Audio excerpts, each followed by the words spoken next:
어느 여름밤 나는 서울 외곽의 작은 시골 마을로 여행을 떠났다. 그곳에는 아주 오래된 할머니 댁이 있었고 여름 방학 동안 나는 그곳에서 잠시 머물기로 했다. 마을은 도시의 소음에서 멀리 떨어져 있어 조용하고 한적했다. 할머니 댁은 작은 산기슭에 자리 잡고 있었고 마을 주민들은 모두 서로를 잘 아는 사이였다. 그날 밤 나는 잠을 청하기 전에 할머니께서 해주신 따뜻한 미역국을 먹었다. 집은 낡았지만 아늑했고 나는 금방 잠에 들 수 있었다. 하지만 깊은 밤이 되자 알 수 없는 이유로 잠에서 깼다. 창밖을 보니 달빛이 산을 비추고 있었고 알 수 없는 한기 같은 것이 방 안에 감돌았다. 갑자기 할머니 방 쪽에서 어떤 소리가 들려왔다. 노크 소리 같기도 하고 누군가 방문을 긁는 소리 같기도 했다. 나는 이상한 느낌에 사로잡혀 조용히 방문을 열고 할머니가 계신 방으로 향했다. 복도를 지날 때 마치 누군가가 내 뒤를 따라오는 듯한 느낌이 들었다. 그러나 뒤를 돌아보아도 아무도 없었다. 할머니 방 앞에 도착했을 때 문틈 사이로 희미한 빛이 새어나오고 있었다. 할머니, 괜찮으세요? 나는 조용히 물었지만 방 안에서는 아무 대답도 들려오지 않았다. 조심스럽게 문을 열고 방 안으로 들어가니 할머니는 침대에 편안하게 누워 계셨고 아무 일도 없는 것 같았다. 이상하게도 방 안에서는 낮에 분명히 보지 못했던 낡은 의자가 할머니의 침대 옆에 놓여 있었다. 나는 다시 잠자리에 들었지만 찝찝한 기분은 가시지 않았다. 몇 시간 후 또다시 이상한 소리에 잠에서 깨어났다. 이번에는 집 밖에서 누군가 말을 하는 소리가 들려왔다. 띄엄띄엄 들리는 그 소리는 분명 인간의 목소리 같았지만 내용은 알 수 없는 방언처럼 들렸다. 나는 창문을 조심스럽게 열고 밖을 내다보았다. 달빛 아래 형체를 알아볼 수 없는 존재가 집 앞에 서 있었다. 그것은 매우 흉측한 형상을 하고 있었고 마치 그림자와도 같았다. 나는 공포에 질려 창틀을 잡고 허둥지둥 몸을 떨었다. 다음 날 아침 나는 할머니께 어젯밤 일어난 일을 말씀드렸다. 할머니는 놀라시지도 않고 조용히 웃으시며 말씀하셨다. 아, 그거구나. 옛날부터 이 집에는 귀신 하나가 산단다. 키 커지는 아내. 그냥 우리가 누군가와 함께 살고 있다는 것만 잊지 마렴. 그 이야기를 들은 후 나는 그 집에서 지내는 동안 매일 밤 할머니 방으로 가서 노크 소리와 속삭임을 들으며 잠에 들었다. 그것은 마치 나를 보호하는 존재 같았지만 동시에 두려움을 줬다.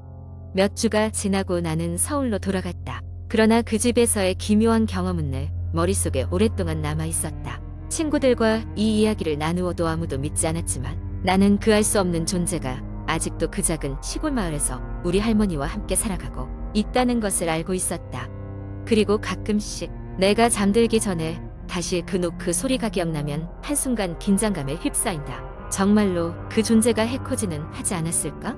아니면 그저 내가 몰랐던 무언가를 숨기고 있었던 걸까? 이러한 의문은 여전히 나를 놓아주지 않는다. 그래도 다시 한번 할머니 댁에 가게 된다면 그때는 그 존재에게 친근하게 인사라도 건네봐야겠다고 생각한다. 두 번째 이야기. 어릴 적 시골에서 자라던 한 소년 민수가 있었다. 민수가 살던 마을은 작고 조용한 곳이었으며 마을 한가운데에는 오래된 전설을 간직한 깊고 음산한 숲이 자리 잡고 있었다. 그 숲은 잊혀진 영혼의 숲이라고 불렸으며 해가 지면 기이한 일들이 벌어진다는 소문이 파다했다. 가끔씩 마을 어르신들은 그 숲에 대해 이야기를 나누곤 했다. 술래잡기를 하던 아이들이 숲에 잘못 들어갔다가 아직도 돌아오지 못했단다. 라거나 숲 가장자리에서 희미하게 나타나는 등불을 쫓아가면 안 된다. 그것은 헤매는 영혼들이 길을 잃게 하려는 것이다. 라는 무서운 말들로 가득했다. 어느 날 한여름 밤이었다. 마을에서는 매년 열리는 한 축제가 있었고 민수는 친구들과 함께 축제를 즐기기로 했다. 축제가 끝난 밤 민수와 그의 친구들은 집으로 돌아가는 길목에서 문득 호기심이 생겼다. 과연 그 숲에는 무엇이 있을까? 무언가에 홀리듯 민수와 친구들은 숲으로 발걸음을 향했다. 숲의 입구는 어두웠고 나무들은 마치 살아있는 것처럼 속삭였다. 친구들은 서로의 손을 꼭 잡고 나아갔다. 숲 속은 마치 시간이 멈춘 듯 고요했다. 그들이 들어선 지 얼마 되지 않아 이상한 일이 벌어지기 시작했다. 나무 사이로 희미한 불빛들이 깜박이며 그들을 유혹하듯 이끌었다. 민수의 한 친구가 그 불빛을 향해 나아가자 모두가 그를 막았다. 그건 안 돼. 민수는 속삭이며 말했다. 하지만 어딘가에 홀린 듯 그 친구는 홀로 불빛을 따라갔다. 희미하게 들리던 발소리가 멈추고 이내 깊은 정막이 흘렀다. 나머지 친구들은 두려움에 떨며 되돌아가기 시작했다. 그러나 그들이 왔던 길은 이미 사라져 있었다. 신기루처럼 변한 숲속에서 방향을 잃은 그들은 더욱 깊이 들어가고 말았다. 시간이 얼마나 흘렀는지 모를 정도로 그들은 계속 걸었다. 불안감이 가중되자 서로를 탓하기 시작했고 급기야 서로의 속마음을 꺼내며 싸우기까지 했다. 민수는 그런 친구들을 겨우 진정시키고 앉아 상황을 파악하기 시작했다. 그때였다. 어디선가 들리는 발자국 소리. 그 소리는 점점 가까워지고 있었다. 친구들은 공포에 질려 아무 말도 하지 못했다. 숲의 안개 속에서 나타난 것은 다름 아닌 처음 사라졌던 그 친구였다. 하지만 무언가 이상했다. 그의 표정에는 생기가 없었고 마치 인형처럼 희미한 미소만을 머금고 있었다. 돌아온 친구는 아무 말 없이 그저 숲의 더 깊은 곳을 가리켰다. 민수는 친구들을 이끌고 다시 숲속을 빠져나가려 했지만 그때마다 누군가의 속삭임이 들려왔다. 다시 돌아가. 섬뜩한 그 소리에 정신이 아찔했다. 마침내 그들은 길 없는 길을 따라 걷기 시작했고 어느 순간 출구를 발견했다. 그들은 해 뜨기 직전에야 겨우 숲을 빠져나왔다. 그러나 이상한 일이 발생했다. 돌아온 친구의 모습은 사라지고 민수의 어머니가 그를 안아주며 말했다. 너의 친구들은 집에 있는 것 같구나. 이제 그만 마음 놓고 쉬어라. 민수는 혼란스러웠다. 분명 함께 있었던 것처럼 느껴졌지만 친구들은 아무 일도 없었던 듯 각자의 집에서 아침을 맞이하고 있었다고 한다. 민수는 그날 이후로 그 숲 근처에는 절대 가지 않았다. 그것은 마치 꿈속의 일이었지만 신발에 묻어있던 숲의 흙은 그 일이 결코 꿈이 아니었음을 말해주었다. 어느 해 여름 민수는 그 마을을 떠나게 되었고 다시는 그 숲을 찾지 않았다. 그 이후로도 마을에서는 간혹 숲에 대한 소문이 들려왔지만 민수는 그저 말없이 지나갈 뿐이었다. 시간이 흘러도 그 숲은 여전히 잊혀진 영혼의 숲으로 남아있곤 했다. 이렇게 얽히고 설킨 전설과 이야기는 여전히 시골의 어딘가에서 사람들의 입에서 전해지고 있을 것이다. 과연 그 숲에서는 어떤 일들이 벌어지고 있는 것일까? 아마도 진실은 알 수 없는 채로 신비 속에 잠겨 있을지도 모른다. 세 번째 이야기. 어느 늦은 여름밤 나는 친구들과 함께 작은 산장으로 여행을 떠났다. 산장은 도심에서 멀리 떨어진 곳에 위치해 있었고 주변에는 빽빽한 숲과 조용한 호수가 있었다. 여행의 목적은 일상에서 벗어나 자연 속에서 힐링을 하는 것이었고 우리는 그곳에서 며칠간 지내기로 했다. 첫날 밤 우리는 산장에 도착하자마자 짐을 풀고 저녁 식사를 준비했다. 한 친구가 와인을 꺼내며 축배를 들자고 제안했고 우리는 웃으며 잔을 부딪혔다. 분위기는 한껏 고조되었고 우리는 마음껏 웃고 떠들었다. 그러나 시간이 지나면서 숲에서 들려오는 알 수 없는 소음에 점점 신경이 쓰이기 시작했다. 처음에는 동물 소리겠거니 했지만 점점 그 소리가 가까워지는 것 같았다. 밤이 깊어지고 우리는 각자 방으로 돌아가 잠을 청했다. 그러나 나는 쉽게 잠들지 못하고 뒤척이다 결국 창문 밖을 내다보았다. 달빛이 비치는 숲속에는 아무것도 보이지 않았지만 심장 소리가 요란하게 들릴 정도로 무언가가 존재하는 것 같았다.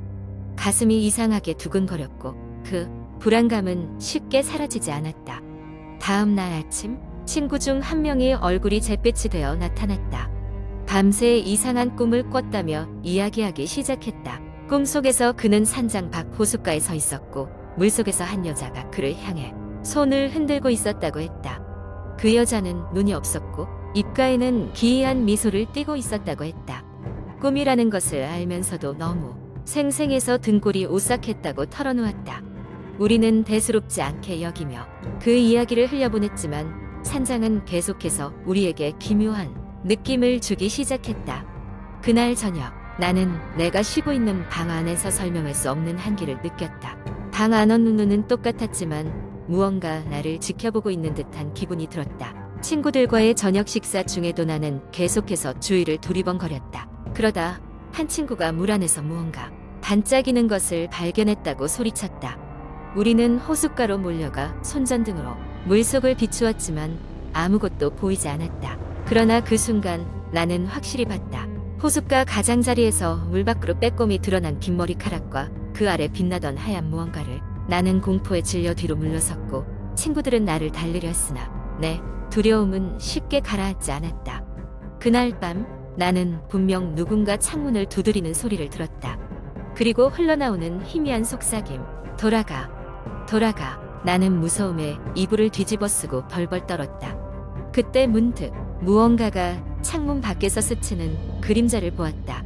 나는 두려움에 몸을 가누기 어렵게 떨었고 친구들에게 알리려 애쓰나 목소리가 나오지 않았다. 다음 날 아침 우리는 이곳을 빨리 떠나기로 의견을 모았다. 모두가 이상한 경험을 했다는 것을 알게 된 후 여기에 더 머물 이유가 없다는 것에 동의했다. 나가면서 마지막으로 산장을 돌아보니 이상한 기분이 들었다. 마치 우리가 떠나기만을 기다렸다는 듯한 느낌이. 우리는 다시는 그 산장에 가지 않기로 맹세했다. 그리고 인터넷에서 이 산장에 대한 과거 기록을 검색해보니 이곳에서 수십 년 전 한 여자가 실종되었고 결국 시신이 호수에서 발견되었다는 이야기를 발견했다. 그 후로 그 여자의 혼령이 이곳을 떠도는 것이라는 전설이 있다는 것도 우리는 소름이 끼쳤고 다시는 이 이야기를 꺼내지 않기로 했다. 그렇게 해서 우리의 짧았던 산장 여행은 평생 잊지 못할 공포로 남게 되었다.